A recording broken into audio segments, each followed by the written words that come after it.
something a little bit different.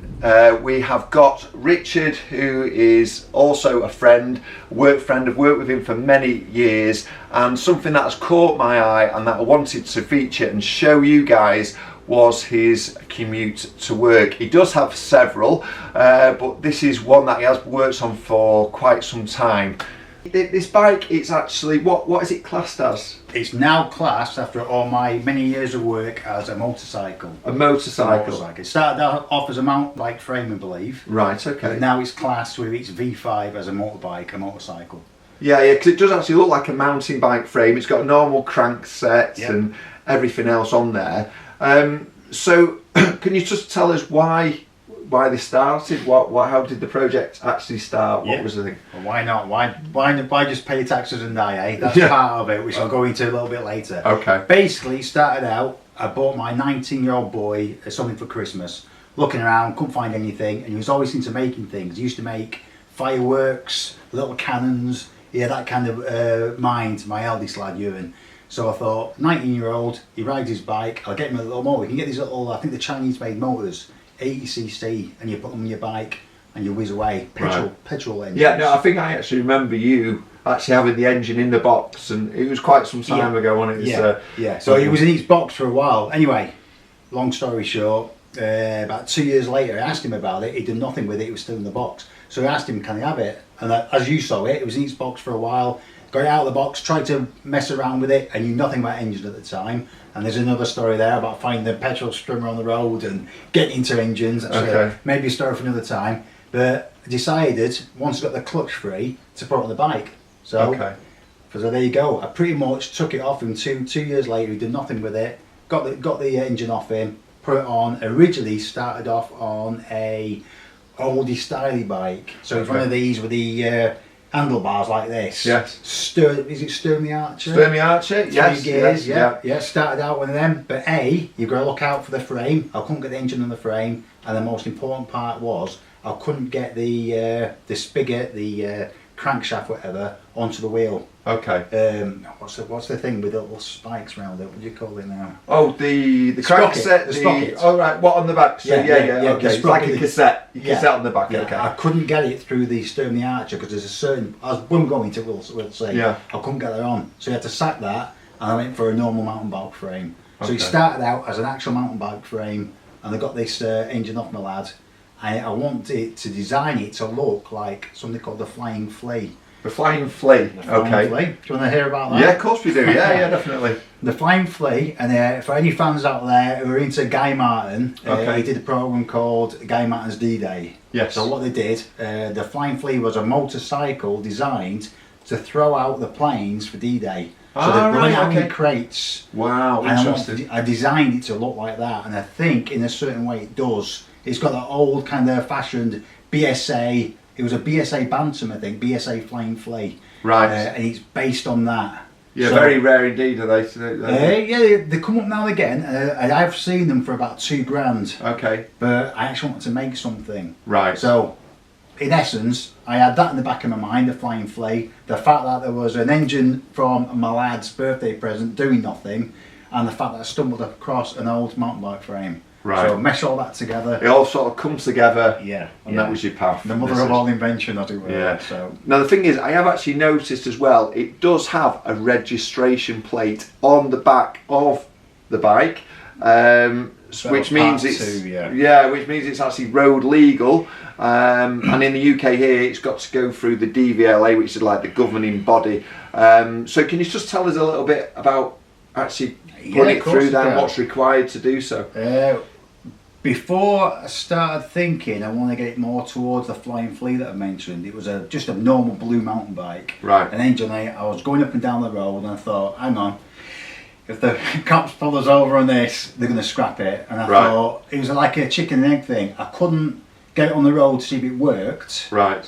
But I didn't want to put it on the road to see if it worked in case I get caught. Right. So the thing is, here in the UK, if you have a motorised bike or over a certain speed, then if the police obviously get hold of you, then it's generally confiscated. Yeah. And that's that's what you want to avoid. It's a lump of metal. They're going to trash it.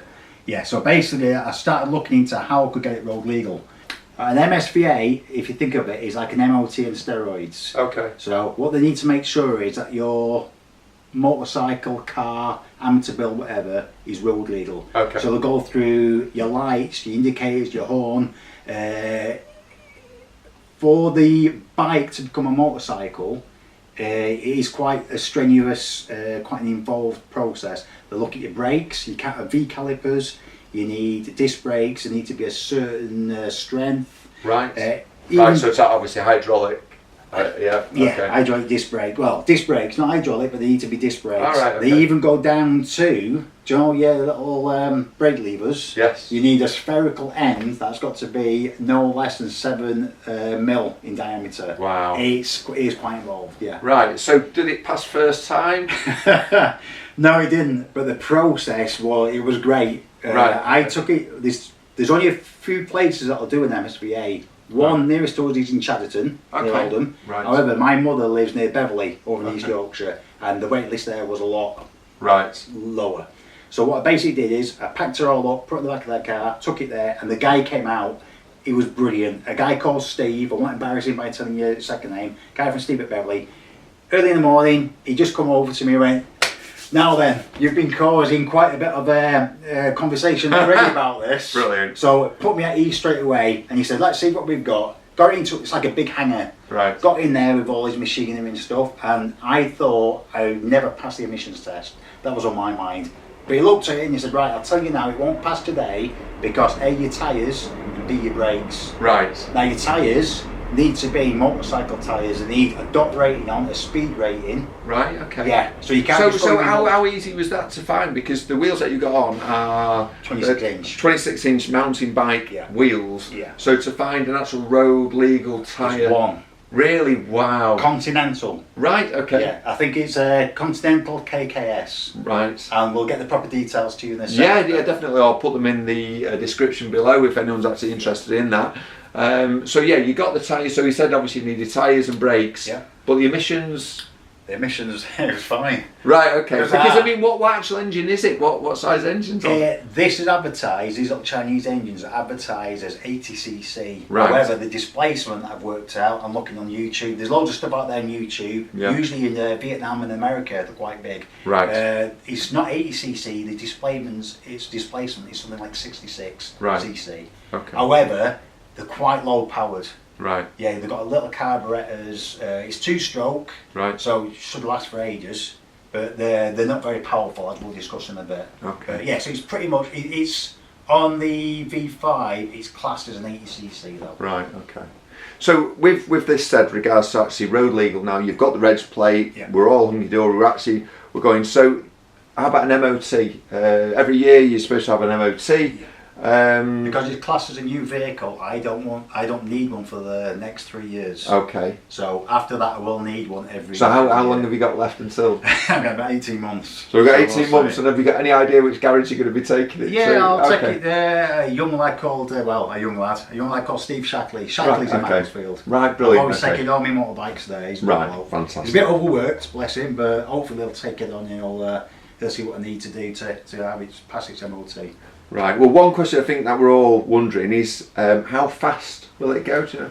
It'll cruise at an amazing 22 miles an hour. Okay. Yeah. Right. No problem. To be honest, you won't want to go much faster because it is, in essence, the cycle. Right. It's a mountain bike, which is a heavy mountain bike at that. Yes. Consider the brakes, etc. Well, it brings it on to how heavy is it? It was classed on the V5 as 47 kilo. 47 kilos. Yes, okay. it's just under 50 kilos. Now I've noticed as well. So you've got your fuel tank on the top there. What distance do you actually get out of the fuel tank that's on there? Roughly, the fuel tank's 2 litres. Okay. You get bigger ones, but the ones that are standard are 2 litres. Right. I can get roughly, I would say it varies on the hills, etc., between 40 and 60 miles. 14, 60 miles. Yeah. Okay. I've noticed as well. You've got a couple of jerry cans on the back. It looks very military indeed, and it looks like the bike that you mentioned in the. Yeah, the flying flea. The flying flea. Now the jerry cans on the back, yeah. Don't be fooled, they're not full of petrol. All right, You see okay. the little container to the left? Yeah. That's where my petrol is. The Yeah. jerry cans are actually where my electrics and my battery are stored. Ah, brilliant. Okay, so it looks really right. Yeah, you thought that out. But it's got the Okay. old. It's also got the names of the people that have helped me out local businesses in Macclesfield that'll stick us on the jerry cans. Wow, brilliant. All right, so they're all involved in that way. Yeah. So we've got the weight, we've got the speed. And just while you're talking about fuel, Yes. I worked it out. It's roughly, let me think. How many miles to the gallon? Yes. Yeah, between, again, I've looked on the internet, a lot of people said they can get about 120 miles to the gallon out of it. Right. Okay. I think I'm more like maybe 80 I'll push. Really? But Okay. if you know Macclesfield, it's quite hilly. So yeah, how does it cope with the hills? up there? Not very well. Not really, because we do live. We're very blessed that we do live. We've got some fantastic hills to cycle around, but also to roam around. But then, yeah, it's not very good on the It's actual true. hills It's a itself. good commute for the flat. It's brilliant. Yeah. Go pedals, and I've left the pedals on for that very reason. It needs a little push to help Yeah. with the hills. Okay. Yeah. Now, I mean, the thing is, you've not only just got this motorised bike here. You convert some very interesting bikes indeed. You've got e-bikes as well, haven't you? Yeah. Mountain bikes that you've converted with the e-pack and stuff, That's true, which are yeah. great. Which definitely we will feature Which them. is a lot faster than this, by the way. Yes, yes. So, with all this said, what advice, if anyone is actually looking at converting and actually taking it down the road of actually making it road legal, what advice could you give anyone that'd be getting into this? Firstly, do it. Get yourself a frame. I've got a 26-inch wheel frame, so that's important. Okay.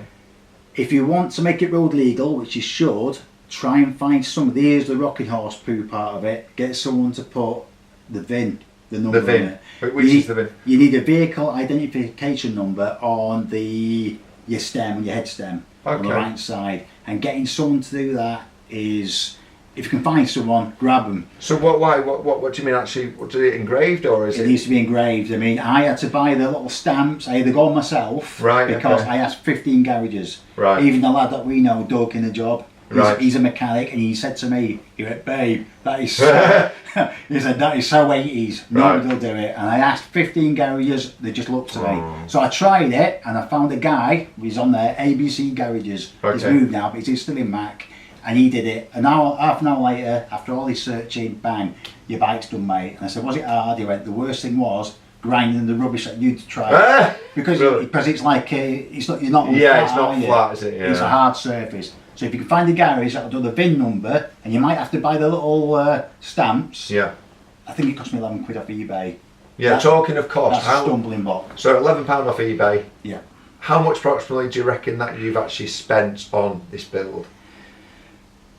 I think with parts, with the documentation, the test and everything, roughly about 1600 Right. Okay. over 3 years, not continual 3 years. Next question. So it took you over 3 years of you tinkering around. Yeah, and- but life gets in the way. of course doesn't it does. Yeah, of and course. you're doing what you enjoy, which Odd is weekends, about odd it. hour here and there, but yeah, worth every penny, every moment. Even now, it's not finished. I'm waiting for a front brake from Hope in the post, Okay. from Bike Tart, if we're allowed to. Okay. Yeah, there's no problem. Yeah, you can mention that. No worries. So I'm waiting for a Hope brake, disc brake Okay. in the post. I've got to mess around still with the jets in the carburettor to see what the best performance is.